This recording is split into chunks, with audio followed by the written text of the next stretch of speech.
And welcome back to Dukas Copy TV. We're joined in the studio once again by Sergio Rivera, and we're talking investing in Europe. Sergio, thank you so much for joining us once again. Thank you, Jennifer. It's a pleasure to be here. Now, first of all, we can't not talk about the latest news out of Europe and about Greece. This latest aid packet for the country, trying to reduce the country's debt by 40 billion euros. Now, has this changed the way investors are looking at European stocks, bonds, and indeed the euro itself?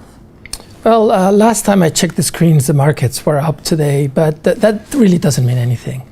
I think you have to go away from the daily news flow and right now the very happy talk about having found a solution for Greece. What the Euro countries did is just to agree on a series of measures that, first of all, need to be ratified at a later stage, and that will only provide some additional financing to Greece. I don't think that we're talking about a grand bargain for all peripheral Europe. Certainly this will alleviate Greece's needs in the short term, but I would say that many problems remain. So I would remain very cautious about Europe. I see. And what about the US and the US dollar? Are you optimistic for that? So I would be cautiously optimistic. Things are improving. The housing market is not what it used to be. It only represents about 2.5% of US GDP. So even if it improved dramatically in terms of GDP growth, it would have a small impact. But more important than that, it is the impact on investor psychology and on what companies who are swimming in cash. US companies have well in excess of $2 trillion to put to work. Once confidence improves and the US consumer and the US entrepreneur feel that now they have a clear road ahead, I would say chances are that the US economy will improve, and with it the dollar as well. I see. So you're a bit more cautious towards Europe, a little bit more optimistic towards the US. But what about China and other emerging markets? Well, everybody has heard the acronym, which is now about 10 years old, the BRIC acronym, referring to Brazil, Russia, India, China. Later on, it was made larger to BRICS, to include South Africa. And I feel much more optimistic about the short, medium, and long-term prospects of these countries. If you add countries like Turkey, Mexico, Indonesia, and a few other Asian powers, what has been branded now as the Eagles, which are the emerging and growth list of countries. For that group of Eagles, I feel very strongly that time, demographics, and the recent economic developments are on their side.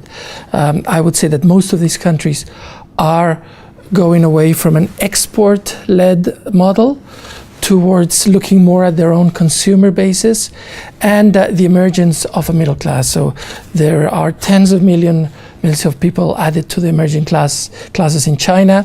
The same has been the case for Russia, Brazil, Mexico is seeing its middle class grow as well.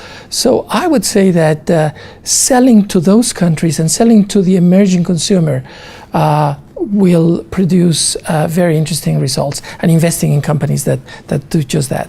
I see. So Sergio, give us some advice on investments. Would you rather invest in, say, a country that's very rich but getting poorer, or in fact the opposite of a poor country that's looking to develop?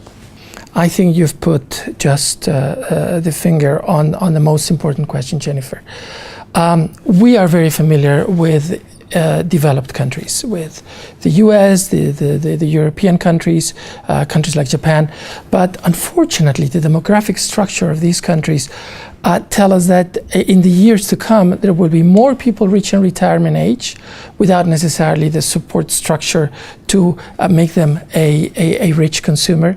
Whereas in emerging countries, you have the opposite. You have an ample sector of the population in working age, a small, relatively small segment of the population in retirement age, and these productive consumers who have high aspirations, I think, will provide a much more fertile field to invest in. So yes, invest in less rich countries becoming richer. Oh, I see.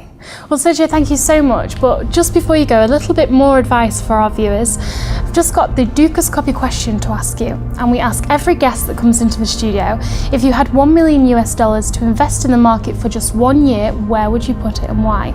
So let's take a look at your options. Without question, I would invest in equities. And preferably emerging market equities. Sergio, thank you so much for coming in once again. It's always a pleasure to have you in the Dukas Copy studio. Thank you, Jennifer. It's been a pleasure to be here. That's all from us here in the studio, but just click back to the website for more interviews and updates. Goodbye.